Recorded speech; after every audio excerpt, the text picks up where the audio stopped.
Y'all are probably wondering what this is. It is time for a reanalysis of The Lone Alicorn, Season 2, Episode 7 alongside the animatic, which is 2.5 minutes longer.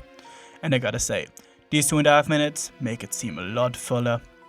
They immediately extend the opening scene, letting the main 6 play with their Alicorn powers more. It goes on for almost a minute, so it makes sense that they cut it. The longer one does feel a bit better as a gentle start, before they crash down and it turns into Sunny's fear-induced nightmare. The fear to be alone is very understandable, and the longer opening scene amplifies how much she longs for other Alicorns. The following scene is longer too. We see more of Opaline, which is another amplification of her fear. Well, I would classify it as a fear-induced nightmare, while Zip sees it as a smoothie coma-induced nightmare. Some of the director's notes even imply that it's more than a dream, and that it's a vision instead. Celestia used to have visions in G4, so letting Sunny have them would make sense as an Alicorn ability. The tapestry and the so-called dream look the same, and we have reason to believe that both of them are depicting Sky Wars.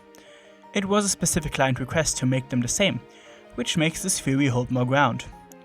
These scripts really include some nice stuff.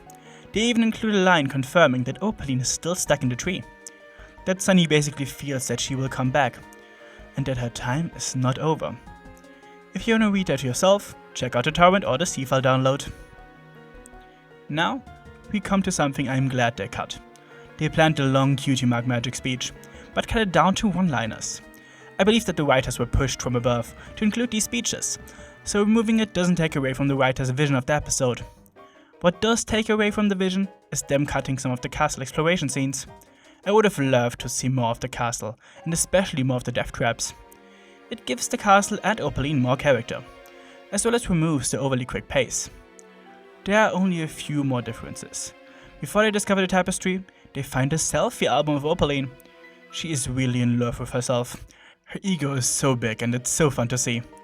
They also discover the tapestry in more detail, making it feel way better paced and more real. The tapestry scene itself is the centerpiece of the episode and stays the same, but the escape has more epic music, so that's something. Overall, I stand by saying that they should have given the writers the runtime to fully flesh out their ideas. What was cut here would have fixed the pacing and added to the characterization and sense of adventure. The episode would have had a lot more personality and life without all the cuts, even the small ones. But the process can also lead to improvements, like shortening the speeches, which they really overdid in Season 2. It also exemplified Sunny's fear, which was one of the main takeaways from the episodes for me. Sunny still has some deep trauma left by Opaline. What do you think of the changes? And more importantly, what do you think of the special background music in the animatic? Let me know, join my Discord if you want to discuss some more, thanks to my supporters, especially to my Alicorn Tier supporter, Princess, who wants me to say, reunite the Star Scouts, and my Pony Tier, Maverick. And until next time, Vlogonies, Bunny Fellas, and bye.